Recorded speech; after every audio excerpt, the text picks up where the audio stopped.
এক ভাই প্রশ্ন করেছেন যে হক্কুল্লাহ এবং হক্কুল ইবাদ এটা কাকে বলে, এটার ভিতরে পার্থক্য।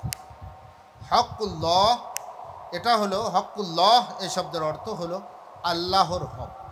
হক্কুল ইবাদ এর অর্থ হলো বান্দার হক। আল্লাহ তাআলার হক কোনগুলো? আল্লাহ তাআলার হক হলো নামাজ, রোজা, হজ, যাকাত, যে সমস্ত ইবাদত বন্দেগী আছে যেটা কোনো বান্দার সঙ্গে সম্পৃক্ত নয়, যেটা কোনো বান্দার সঙ্গে সম্পৃক্ত নয়। যেমন নামাজ পড়তে গেলে অন্য আরেকজন মানুষ না হলেও নামাজ পড়া যায়। রোজা রাখতে গেলে আরেকজন মানুষ না হলেও রোজা রাখা যায়। হজ করতে গেলে আরেকজন মানুষ না হলেও হজ করা যায়।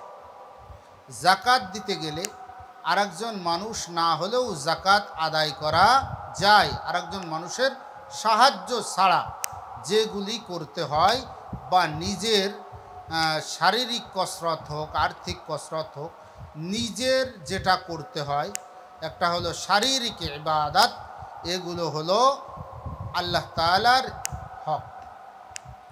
এবং যেগুলো আছে যে দুনিয়ার কোনো মানুষ ছাড়া সেটা কোনোদিন সম্ভব নয়। যেমন লেনদেন, লেনা দেনা, আচার আচরণ, উঠা বসা, চলা ফেরা, মানুষের সঙ্গে মেশা, মানুষের কাছ থেকে কোনো কিছু ক্রয় করা বিক্রয় করা, এই লেনদেনের ভিতরেই আসে। এটা হলো হক্কুল ইবাদ বা বান্দার হক। যেমন উঠা বসা, আচার আচরণ, চলাফেরা, আমরা সমাজবদ্ধভাবে বসবাস করি, একজন আরেকজনের পাশে বসবাস করে, একজন আরেকজনের উপকারও করতে পারে, ক্ষতিও করতে পারে। যে ক্ষতি যদি করে তাহলে গুনাহ হয়, উপকার করলে সওয়াব হয়। এগুলো হলো হক্কুল ইবাদ সংক্রান্ত আমল। এই হক্কুল ইবাদ আর হক্কুল্লাহ, হক্কুল্লাহ একজন মানুষ জীবনেও নামাজ পড়ে না, রোজা রাখে না, হজ করে না, যাকাত দেয় না, আল্লাহ তাআলা তার নিজ কুদরতে কিয়ামতের ময়দানে মাফ করে দিতেও পারেন। আল্লাহর নাম তো রহমান, রহিম, গফুর, গফফার, এই কারিম, সত্তার, এই সমস্ত নাম। আল্লাহ তাআলা এই সমস্ত নামের গুণে একজন বান্দার প্রতি দয়াদ্র হয়ে বা যে কোনো একটা ভালো আমল, নেক আমল আল্লাহ তাআলার কাছে পছন্দনীয় হওয়ার কারণে আল্লাহ তাআলা সমস্ত গুনাহকে মাফ করে দিয়ে তার সমস্ত হককে ছেড়ে দিয়ে একজন মানুষকে জান্নাতি হিসেবে ঘোষণা দিয়ে দিতে পারে। কিন্তু হক্কুল ইবাদ, যদি কেউ বান্দার হক নষ্ট করে, একজনকে অন্যায়ভাবে মারছে, একজনের অন্যায়ভাবে টাকা ফাঁকি দিয়ে নিছে, একজনের দোকান থেকে খেয়ে টাকা দেয় নাই, একজনের উপরে জুলুম করছে, অত্যাচার করছে, একজনের সম্পদ ফাঁকি দিয়ে নিছে, একজনের জমিনের আল ঠেলছে, একজনের মাল চুরি করছে, একজনের তার ডাকাতি করছে, একজনের উপরে জুলুম করে বা ধোঁকাবাজি করে তার কাছ থেকে মাল কেড়ে নিছে, এগুলো হলো সব হক্কুল ইবাদ, বান্দার হক। আমি যার দোকান থেকে বাকি খেয়ে টাকা দেই না, যার উপরে জুলুম করছি, অত্যাচার করছি, যাকে অন্যায়ভাবে মারছি, যাই করি না কেন, কিয়ামতের ময়দানে যতক্ষণ পর্যন্ত যার উপরে জুলুম করেছি সে মাফ না করবে ততক্ষণ পর্যন্ত মাফ হবে না। যার দোকান থেকে বাকি খেয়েছি ওই টাকার হিসাব কিতাব ওই কিয়ামতের ময়দানে আমি মিটাই না দেওয়ার আগ পর্যন্ত আমি জান্নাতে যেতে পারবো না। তো কিয়ামতের ময়দানে আপনি কি দিয়ে মিটাবেন?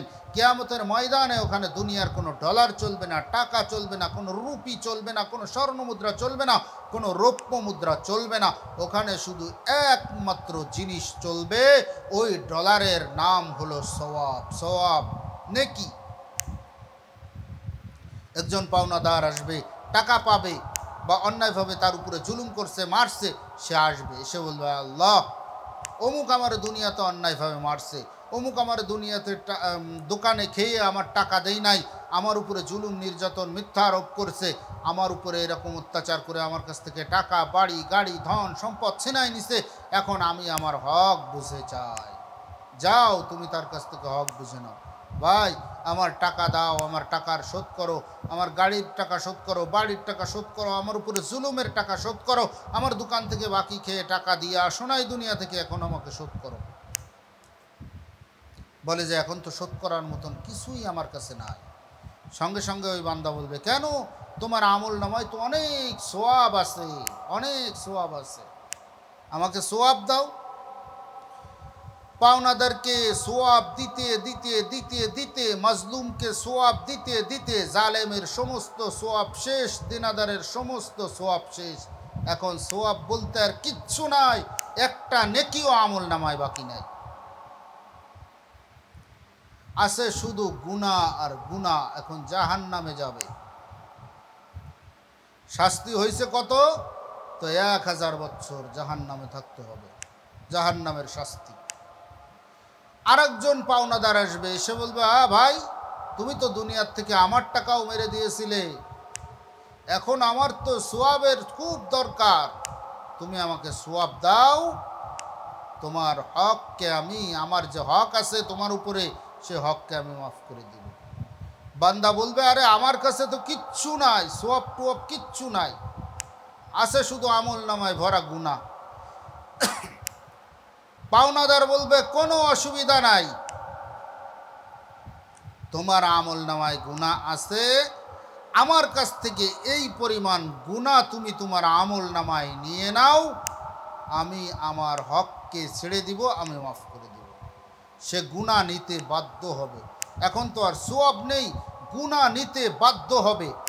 গুনাতে একেবারে তার আমল নামাটা টইটুম্বুর হয়ে যাবে, ভরে যাবে।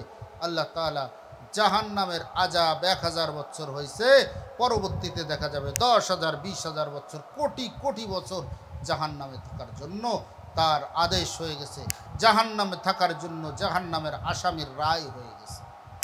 এর জন্য হকুল্লাহ যদি নষ্ট হয়, আল্লাহ তাআলার কাছে মাপ চেয়ে মাপ পাইতে হয়। আল্লাহ, আমি সারা জীবন নামাজ পড়ি না, রোজা রাখি না, হজ করি না, যাকাত দেই নাই, আমি বুঝি না, এর জন্য দেই নাই, আমাকে মাফ করে দেন।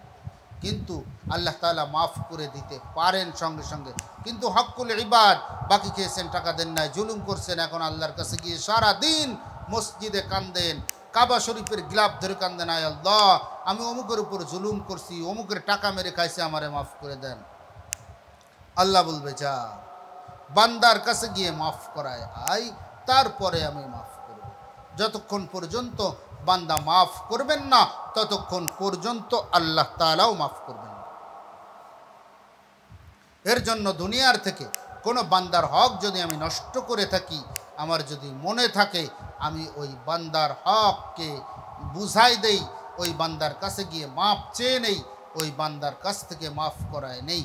আল্লাহ তাআলা আমাকে হকুল ইবাদ এবং হকুল্লাহ, এই দুই জিনিসের পার্থক্য এবং এই দুই জিনিসকে বুঝে শুনে চলার মতন তৌফিক দান করেন। প্রতিবেশীর হক সম্পর্কে কিছু কথা। আমরা আজকে শুধু মনে করি প্রতিবেশীরা আবার হক। আমি একজন প্রতিবেশীর ব্যাপারে, হাদিসের ভিতরে আসছে, কিয়ামতের ময়দানে আল্লাহ তাআলা প্রতিবেশীর ব্যাপারে জিজ্ঞাসা করবেন, তোমার প্রতিবেশী না খেয়েছিল, তুমি খোঁজ নিয়েছো?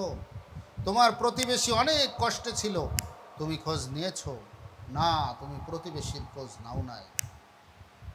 তুমি অনেক দূরে গেছো, দুনিয়ার সকল মানুষ জানতো তুমি বিরাট দানশীল দাতা, কিন্তু তোমার বাড়ির পাশে তোমার প্রতিবেশী 2 দিন না খেয়ে আছে, 1 দিন না খেয়ে আছে, অনেক কষ্টে আছে, তার স্ত্রী সন্তান নিয়ে অনেক কষ্টে আছে, দুর্দশার ভিতরে আছে, কষ্ট যন্ত্রণার ভিতরে আছে, কিন্তু তুমি কোনো সময় উকি দিয়েও প্রতিবেশীকে দেখোনি। দুনিয়ার সমস্ত মানুষ তোমাকে দানশীল বলুক, দাতা বলুক, ভালো বলুক, তোমাকে নেককার বলুক, তুমি বাস্তবেও নেককার হও না কেন, তুমি প্রতিবেশীর খোঁজ নাওনি। আজকে তোমাকে কিয়ামতের ময়দানে জবাবদিহি করতেই হবে। তোমার প্রতিবেশীর হক সম্পর্কে তোমার কেন জানা ছিল না? তুমি তোমার প্রতিবেশীর অধিকার হক কেন রক্ষা করো না? এটা সম্পর্কে জিজ্ঞাসিত হতে হবে। আজকে আমরা সমাজের ভিতরে অনেক লোক আছি যারা অনেক দূরে চলে যায়, বিশাল দাতা, দানশীল, বিশাল মুখলেস মানুষ, বিশাল ভালো মানুষ হিসেবে সমাজে পরিচিত, কিন্তু তার প্রতিবেশীর কাছে গিয়ে শোনেন, প্রতিবেশী বলে যে না, বছরে 1 দিনও আমাদের খোঁজ নেয় না, আমরা খেয়ে থাকলাম না না খেয়ে থাকলাম, আমাদের কোনো দিন খোঁজ নেয় না। এত বড় সখী, এত বড় দাতা আমাদের কোনো দিন কোনো খোঁজ নিল না, আমরা খেয়ে থাকলাম না না খেয়ে থাকলাম। এর জন্য প্রতিবেশীর হক সম্পর্কে খোঁজ নিতে হবে। প্রতিবেশী কেমন আছে তার সঙ্গে কুশল বিনিময় করতে হবে, তার সঙ্গে সুখ দুঃখ শেয়ার করতে হবে, সুখ দুঃখের কথাগুলো তার সঙ্গে বলতে হবে, ভাগ করতে হবে। কিছুটা কষ্ট লাঘব হবে এবং আল্লাহ তাআলার কাছে দোয়া করতে হবে। নিজের কাছে যদি ব্যবস্থা থাকে তাহলে ওই প্রতিবেশীর কষ্ট লাঘব করার জন্য নিজে সচেষ্ট হতে হবে। সেটা আর্থিকভাবে হোক, কোনো কথাবার্তার মাধ্যমে হোক, অন্য কোনো সুপারিশের মাধ্যমে হোক, অন্য কোনো সহযোগিতার মাধ্যমে হোক, যেভাবে হোক না কেন সদা সর্বদা প্রতিবেশীর হক সম্পর্কে সচেতন হয়ে প্রতিবেশীর দিকে খেয়াল রাখতে হবে। আমাদেরকে প্রতিবেশীর হক সম্পর্কে সচেতন হওয়ার মতন তৌফিক আল্লাহ পাক দান করেন।